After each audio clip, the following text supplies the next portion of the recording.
Bom dia. A gente vai analisar aqui como é que você deve estudar, tá certo? Então vamos lá. D4, certo? Ocupando o centro, né? Ocupando o centro. E a gente sempre tem que ir de encontro ao centro. E está protegido. A dama protege o peão. Tá? Aí ele vai jogar D5 para não deixar espaço. Então essa é uma situação para não deixar espaço no centro. D5. C4. Primeiro lance de contato. Obriga o negro a responder a essa pergunta. Princípio do contato do peão. Tá? Então você tem que fazer 3 discernimentos. 3 discernimentos. Certo? Ou você apoia o peão. Tá? Ou você defende o peão. Ou você captura o peão. Então você tem essas 3 opções. Quando você vai defender uma peça, lembre-se que essa peça vai ficar sobrecarregada. Então, a primeira coisa que você tem que fazer é apoiar o peão, tá? Apoiar o peão. Ou E6 ou C6, tá? Então, ele prefere, nessa situação, E6. Por que ele não prefere C3? Porque vai ocupar a melhor casa do cavalo. Tá? Mesmo você tampando o bispo, mas se você capturar, você libera o bispo.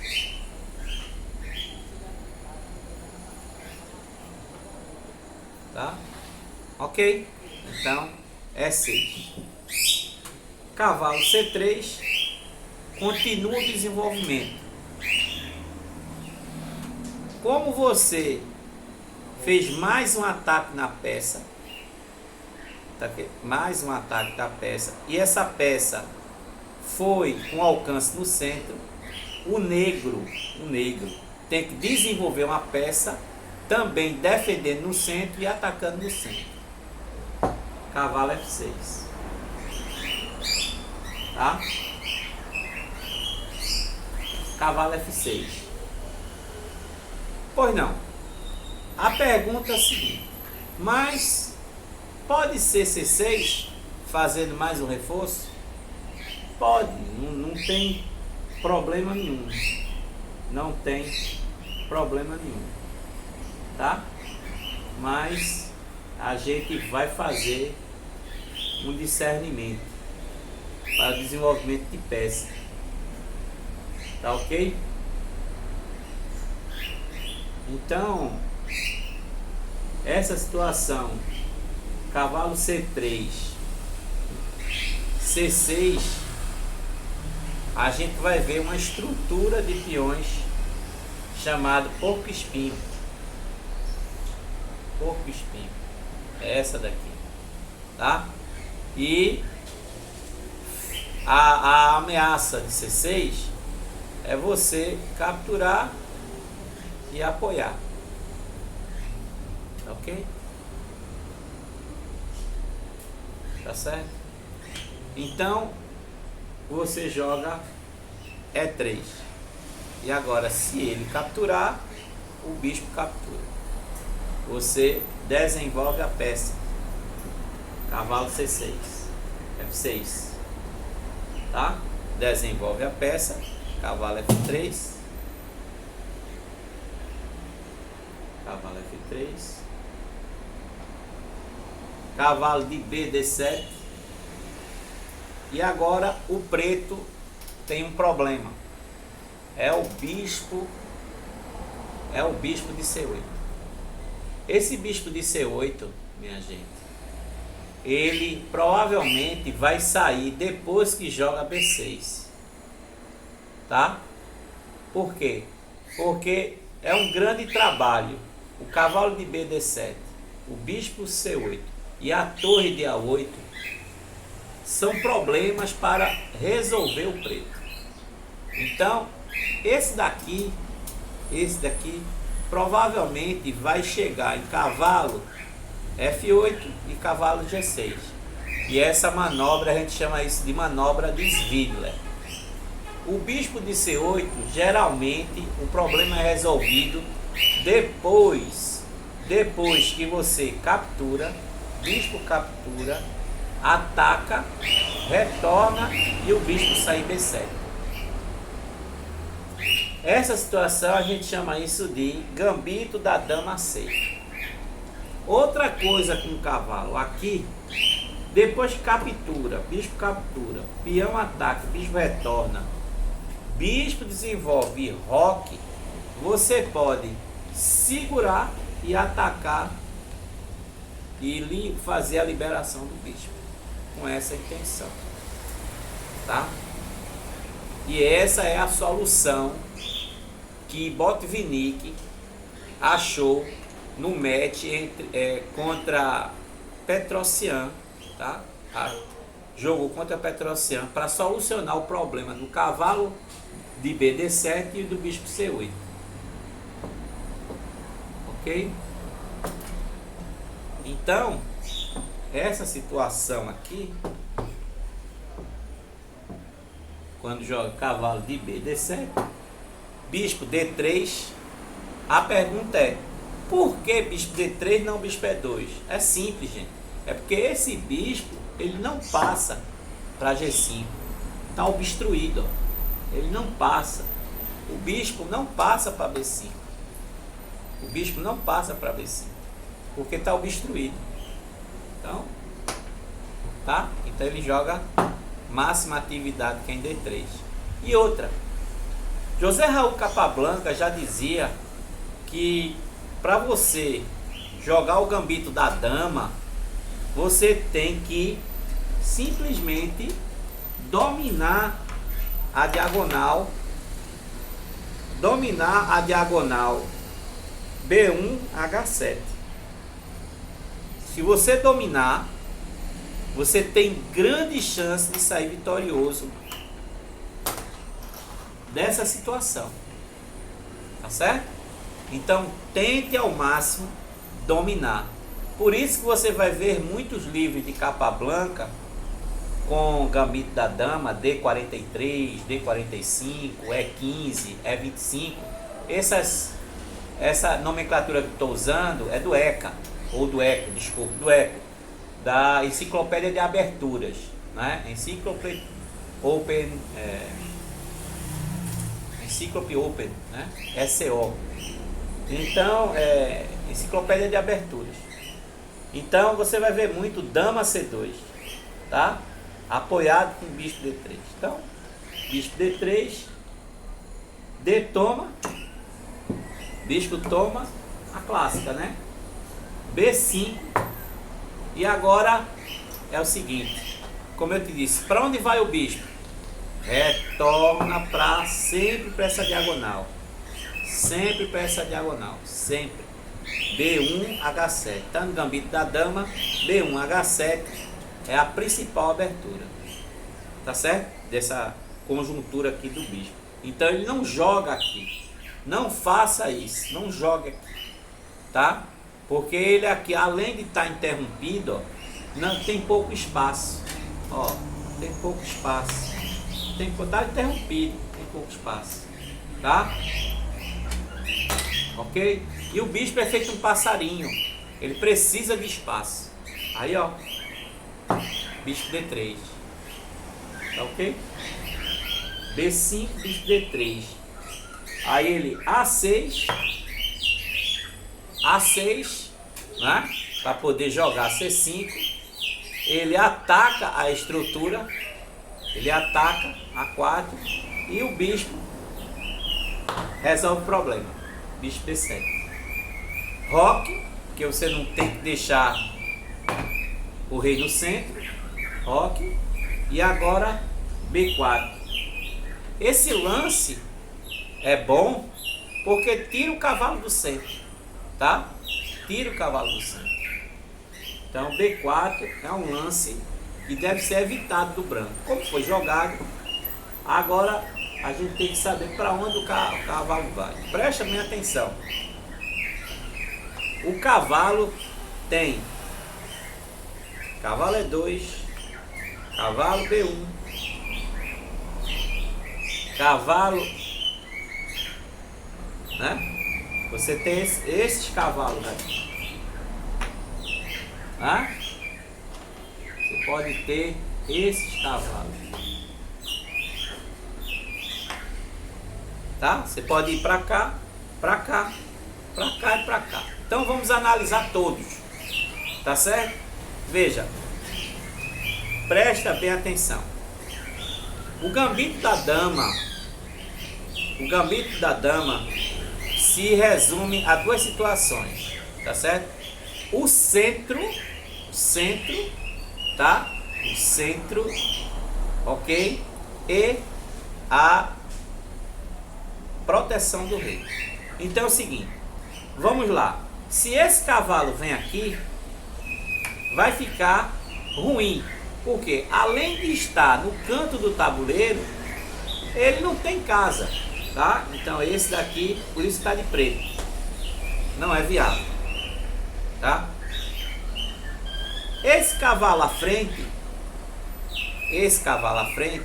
não vai poder, que após a troca e o bispo troca, o bispo vai ficar exposto.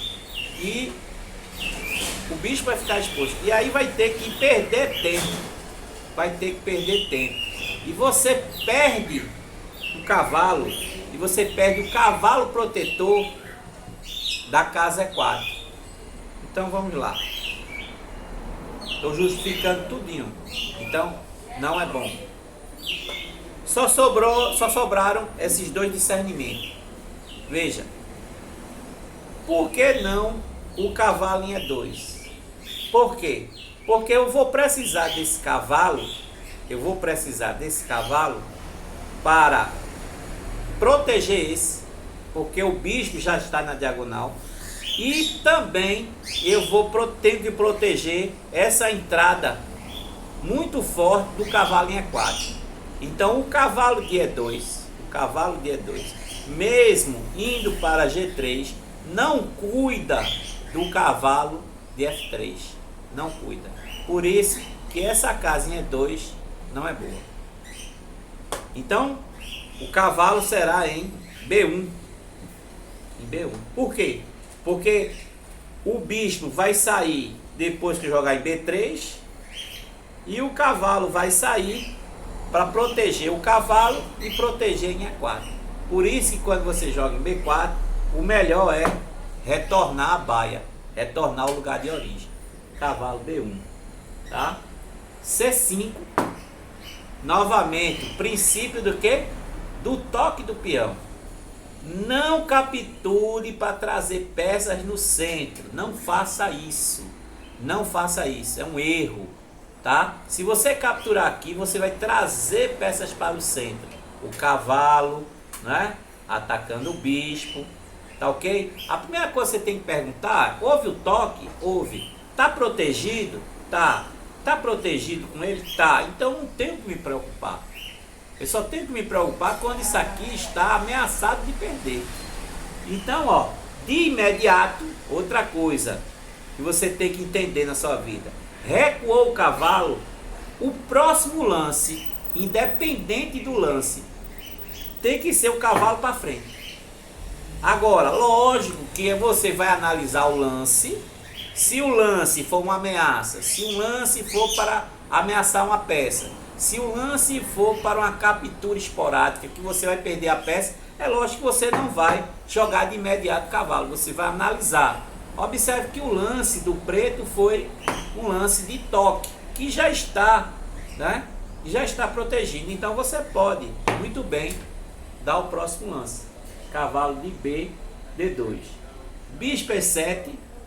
abrindo o caminho para o roque, tá certo? E agora, ó, que lindo, A5. Esse lance A5 é muito importante por duas coisas. Primeiro, impede esse reforço de seta. Parece uma seta, né? Parece uma flecha, não é isso? Parece uma flecha, tá vendo? Parece uma flecha, ó. Né? Parece uma flecha, não é isso? Aí você impede. Isso é muito importante. A outra coisa é o salto do cavalo. O cavalo não vai poder, e nem a dama. Tá legal? Então, ok? E outra, você tem o discernimento de colocar o cavalo para atacar ou o bispo para fazer uma impedância e tirar o bispo, que será provavelmente, essa é a ideia, porque você tem um problema que é o bispo de C1. Agora o problema do branco é o bispo de C1, que provavelmente deve andar em B2, tá? E o preto não vai poder jogar porque vai perder o peão. Então provavelmente o bispo sairá para B2. Então esse A5 é um lance muito importante, porque não deixa o salto do cavalo e não deixa a dama vir para apoiar o peão. Tá certo? Muito importante. Já que jogou bispo E7 para livrar, roque, tirou o rei do centro, tá? Tirou o rei do centro, não perde tempo. E agora, ó, cavalo C4, tá? Esse lance tem dois objetivos. Primeiro, eu vou melhorar o posicionamento do cavalo. Segundo, eu vou dar casa para este cavalo ou para esse bispo, tá? E outra, reforço, tá certo? O peão que está solitário. Quer dizer que eu deixo de fazer uma sobrecarga na torre e deixo o cavalo com essa missão, podendo utilizar essa torre em C1 depois que o bispo sair, tá certo? Atacando a coluna que vai ficar semi-aberta. Então, esse cavalo C4 também evita você qualquer contratempo de empurrar com o apoio de torre C8. Então, o cavalo C4 está muito bem, tá? E reflexiona, né? O roque. Reflexiona-se o roque. Dama C7. Dama C7. Agora o preto está desenvolvido. Por quê? Porque as torres estão conectadas, tá certo? Você tem que fazer isso até entre os lances 12 e 18, mais ou menos, tá certo? Conectar as torres para que vocês fique desenvolvido. H3, tá? Lance profilático para que você, tá certo? Não jogue assim, tome e tenha esse cabimento. E também, tá certo, uma situação como essa, bicho toma cavalo, dama toma e mate, tá? Então, a dama em C7, o bispo em B7 apontam uma armadilha para o branco, tá? Capturar em F3 e a dama aponta para H2 com o apoio do cavalo G5. Por isso, H3, um lance profilático. Agora não tem mais o salto, tá? Não tem mais o discernimento de capturar o cavalo, trocar o bispo pelo cavalo e ter o mate em H2 com o discernimento do cavalo G5. E não faça depois. Se o cavalo pular e você fizer, você vai tomar mate. De todo jeito vai perder a dama, porque você vai capturar aqui e ele vai capturar a sua dama. Você vai perder o jogo, tá? Então, essa situação você tem que estar, tá certo? Observando. O H3 chama-se lance profilático. Finalmente, tá? Finalmente, torre de F, D8. Por que D8? Porque a gente chama isso de ataque indireto. A torre está atacando indiretamente a dama, tá certo? B3, como eu disse, além de segurar o cavalo, eu vou dar o discernimento ao bispo, tá certo? C toma D4, tá? é toma D4. Por que não de cavalo? Por quê? Porque existe finalmente o peão para frente, né? Retirando o cavalo do ponto, e a torre está atacando indiretamente a dama. E finalmente você toma D4, toma D4, cavalo D5, fixando o ponto, dama C2, tirando do ataque indireto e atacando o peão de H7, H6 e bispo D7, e aqui está os dois campos desenvolvidos.